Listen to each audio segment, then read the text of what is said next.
The most powerful ability in the world to influence other people is the ability to tell stories. It literally changes people's brain waves when they're listening to a story and they become more suggestible. So your ability to both tell a story and break beliefs and communicate morals and lessons while you tell a story, you can use it to sell, you can use it to educate, to teach, to reshape someone's beliefs, you can change someone's character, you can give skills. Like there's endless ways, and it's the most effective way to communicate to other people that there is.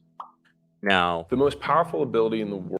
that is the most, and I do agree with him there. That is probably, I would say, one of the most powerful abilities out there is the ability to communicate through stories. Because think about it, like I'm talking right now, and I start telling you a story of what happened in this point in my life. It starts to evoke stories, evoke emotions for people, right? And most salespeople lack emotions. Most people are not able to influence because they're too logical.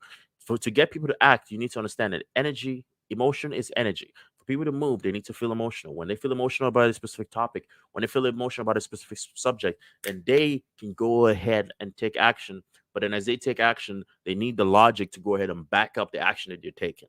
Okay. Now, I don't know if you understand what I'm saying, but that is basically like, I'd say the full end, the full end summary of it is taking action, is understanding the emotional side of things, the emotional aspect of things, and using stories and knowing that the fact that stories play a very, very, very, very, very, very, very key role in getting people to move and getting people to take action, right? And now you're probably thinking, well, I don't need that skill. That's not a skill set that I need.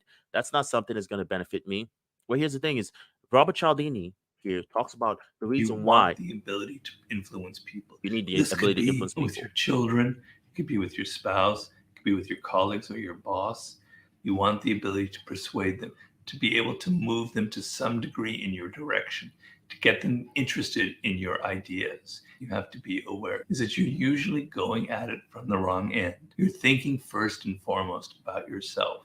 So you've got to reverse the whole game. You need to be focusing first and foremost on them. Your first bit of research is who they are, what's in their mindset, what is their interest, what are they looking for. And once you start that game, then you're going to change everything. You're going to alter your pitch so that it's the same ideas, but it's appealing to them and their interest in what they need, not what you need.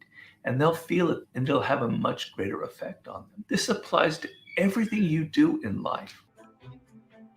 So You want the ability to. this is not actually we're not going to be talking about his book. We're actually going to be talking about another book, and the book that I want to because the reason why you need to learn to influence people is because to influence or get someone to do something, you need to actually focus on the person, right? Because the reality is most people don't ever get asked or genuinely have someone who's curious about, hey, how are you doing? Most people don't genuinely like actually showed like genuine interest